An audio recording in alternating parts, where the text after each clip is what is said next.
계속 이어가겠습니다. 음, 이러한 앞에서의 상황들 때문에 트럼프 대통령이 어제 비행기에서 이런 얘기를 했다고 하죠. 문 대통령에게 중재자 역할을 해달라, 김정은을 좀 설득을 해달라, 이런 얘기를 했습니다. 설득을 해서 서로 얘기를 해보자. 그랬더니 문 대통령이 그러면 조만간에 내가 미국 갈 테니까 한번 보자.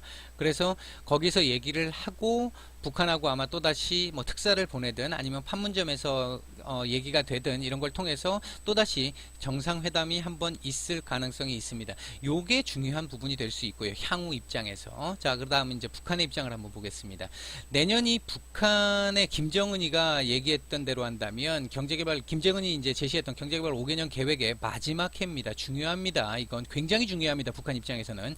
절대적인 성과가 필요한 상황입니다. 그랬기 때문에 이번에 뭐 1분 1초도 아깝다느니 뭐 우리는 속도가 중요하다느니 뭐 이런 식의 얘기들을 했던 이유도 이번에 성과가 나와야 내년까지 어떤 가시적인 결과물이 나올 수 있기 때문이었습니다. 굉장히 중요한, 김정은 입장에서는 굉장히 중요한 상황입니다. 왜냐? 북한의 재작년 경제 성장률이 마이너스 3% 정도 됐을 것으로 예상을 하고 있고요. 시장에서 전문가들에 의하면 그렇습니다. 작년의 경제 성장률이 마이너스 5% 정도 됐을 것이다 라고 전문가들이 추측을 하고 있습니다. 북한은 뭐 정확하게 경제 성장률을 추측하기가 어렵습니다. 대략적인 경제 성장률의 추측입니다. 이건 전문가들의 얘기입니다. 그런 상황에서 북한의 계속 지금 재작년에 마이너스 3%였고 작년에 마이너스 5%였다라고 한다면 계속 국제 수지는 마이너스 이 적자를 받겠죠. 그럼 이 적자본 금액을 어디서 메꿨을까요?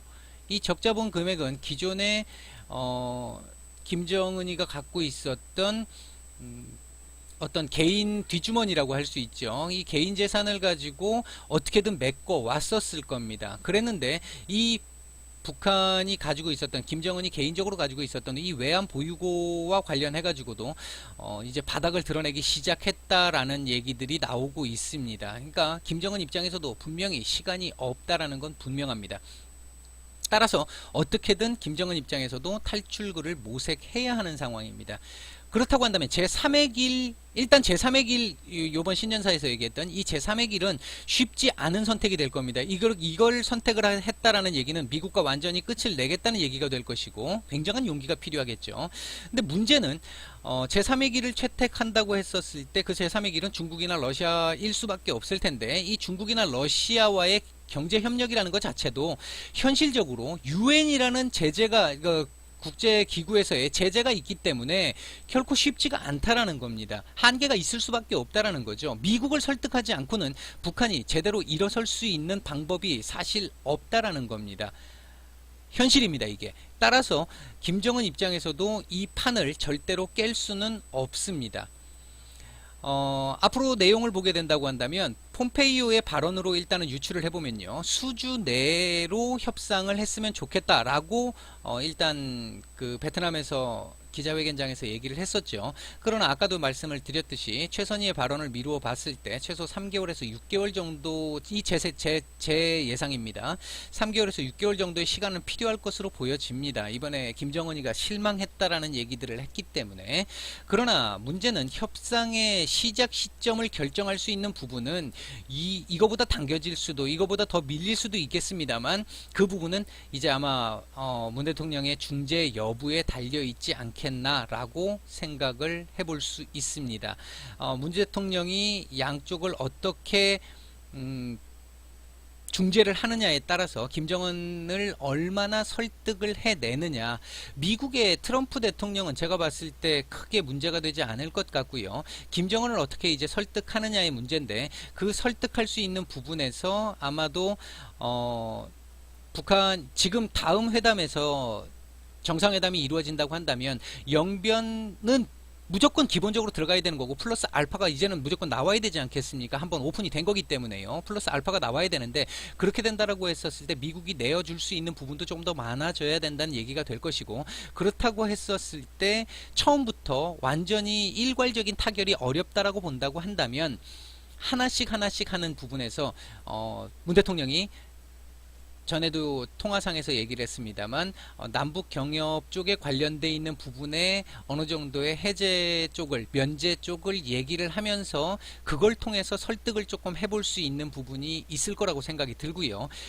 김정은 입장에서는 원해서 받는 게 아니라 받을 수밖에 없기 때문에 그런 조건이라면 받을 수 있다고 봅니다. 이건 지금 제가 나름대로 어제 오늘 상황 지금까지의 북미 간의 관계, 북한의 관계, 나름대로 제가 알고 있는 내용을 바탕으로 해서 분석한 내용입니다. 그래서, 틀릴 수도 있겠습니다만, 일단은 제가 분석한 내용은 요런 상황이고요.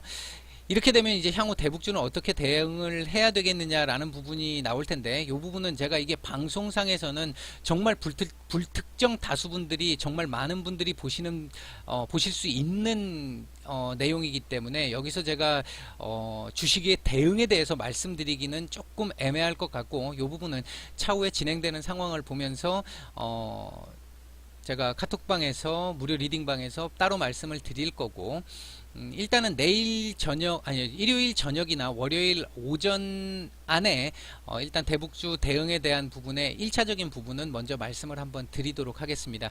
아마 되게 많이 힘드신 시기를 지금 겪고 있는데요. 사실 회담이 이렇게 결렬될 것이라는 건 뭐 다른 사람들도 마찬가지고 저도 마찬가지고 이렇게까지 될 거라는 건 전혀 예상하지 못했습니다. 예상하지 못했지만 주식은 예상도 필요하지만 대응도 매우 중요한 이 영역이기 때문에 앞으로 대응할 수 있는 부분, 제가 기존에 말씀드렸던 거에서 크게 차이는 나지 않습니다. 저는 대북주가 여기서 끝난다라고 절대로 생각하지 않고 있습니다. 따라서 어떤 방식으로 대응을 해 나갈지는 차후에 제가 리딩방에서 구체적으로 말씀을 드리도록 하겠습니다. 너무 걱정하지 마시고요. 주식 하다 보면 굉장히 힘든 시기 있습니다. 제가 지금 여기서는 말씀을 드리지 않겠습니다만 과거 제가 방송을 했던 이 동영상에 보면 특정 대북주에서 한 220% 정도 수익을 냈다라고 했었을 때 그때도 이런 상황이 있었습니다. 물론 이것처럼 이 북미 정상회담이라는 엄청난 이벤트가 깨지는 이런 상황은 아니었습니다만 뭐 20%씩 하락하는 경우들 있었습니다. 그거 다 견뎌냈거든요. 그러니까 그런 부분들에 대해서 단지 우리가 지금 아프고 기분이 나쁘고 좀 힘들다라고 할 수 있는 부분은 원래 조금 더 빨리 갈 수 있을 것이다 라고 예상을 하고 있었던 부분이었는데 그게 생각보다 시간이 좀 더 많이 걸릴 것 같다 라는 정도의 문제입니다. 물론 적은 문제는 아니겠죠. 그것 때문에 더 마음이 상하는 거죠. 하지만 이걸 손절을 해가지고 완전히 뭐 마이너스 뭐 몇십 %에서 손절을 해야 된다거나 그런 상황은 분명히 아닐 거라고 봅니다. 이게 적어도 정말 최악의 상황이 나와서 지금처럼 이런 최악의 상황이 나와서 시간이 지났을 때도 크게 상승하기 어려운 상황이 나온다 하더라도 손해보지는 않을 겁니다. 그 이유는 뭐 나중에 제가 따로 말씀을 드릴게요.